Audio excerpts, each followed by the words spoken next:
प्रभु और उद्धारकर्ता प्रभु यीशु मसीह के नाम से अब सबको जय मसीह की।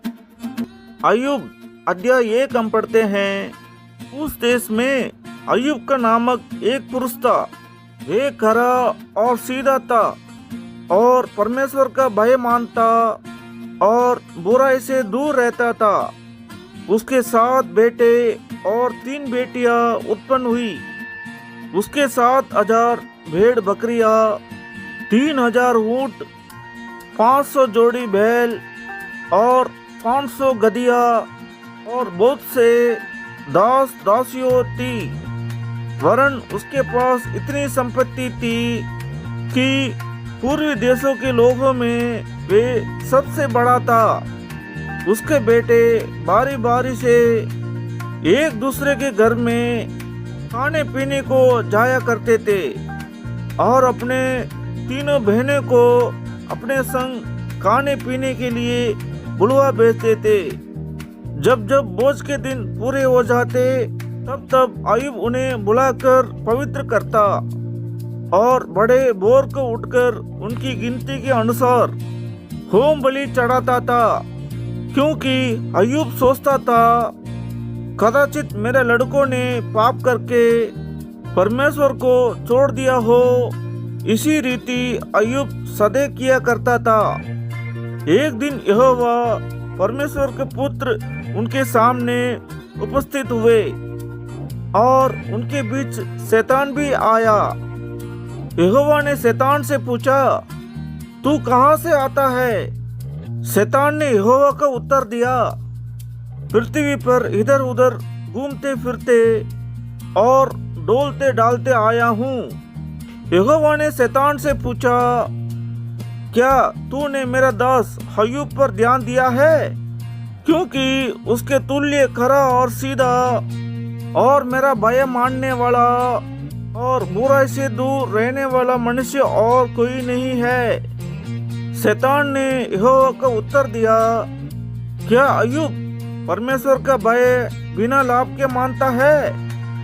क्या तूने उसकी और उसके घर की और जो कुछ उसका है उसके चारों ओर बाड़ा नहीं बांधा? तूने तो उसके काम पर आशीष दी है और उसकी संपत्ति देश भर में फैल गई है। परंतु अब अपना हाथ बढ़ाकर जो कुछ उसका है उसे छू, तब वे तेरा मुंह पर तेरी निंदा करेगा। यहोवा ने शैतान से कहा, सुन, जो कुछ उसका है वे सब तेरे हाथ में है, केवल उसके शरीर पर हाथ न लगाना। तब शैतान यहोवा के सामने से चले गया। एक दिन अय्यूब के बेटे बेटियां बड़े भाई के घर में खा रहे और दाख मधु पी रहे थे। तब एक दूत अय्यूब के पास आकर कहने लगा, हम तो बैलों से हल जोत रहे थे और गधिया उनके पास चल रही थी कि साबा के लोग दावा करके उनको ले गए और तलवार से तेरे सेवकों को मार डाला और मैं ही अकेला बचकर तुझे समाचार देने को आया हूँ। वे अभी ये कह ही रहा था कि दूसरा भी आकर कहने लगा, परमेश्वर की आग आकाश से गिरी और उससे भेड़ बकरियां और सेवक जलकर भस्म हो गए और मैं ही अकेला बचकर तुझे समाचार देने को आया हूँ। वे अभी ये कह ही रहा था कि एक और भी आकर कहने लगा, कसदी लोग 3 दल बांधकर ऊंटों पर दावा करके उन्हें ले गया और तलवार से तेरे सेवकों को मार डाला और मैं ही अकेला बचकर तुझे समाचार देने को आया हूँ।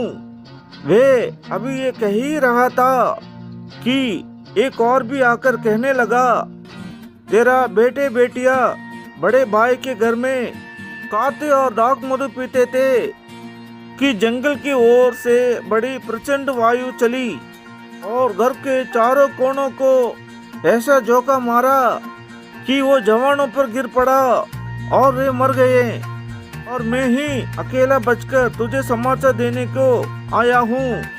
तब अय्यूब उठा और भागा फाड़ सिर मुड़ाकर भूमि पर गिरा और दंडवत करके कहा, मैं अपनी माँ के पेट से नंगा निकला और वही नंगा लौट जाऊंगा। यहोवा ने दिया और यहोवा ने ही लिया। यहोवा का नाम धन्य है। इन सब बातों में भी अय्यूब ने ना तो पाप किया और ना परमेश्वर पर मूर्खता से दोष लगाया।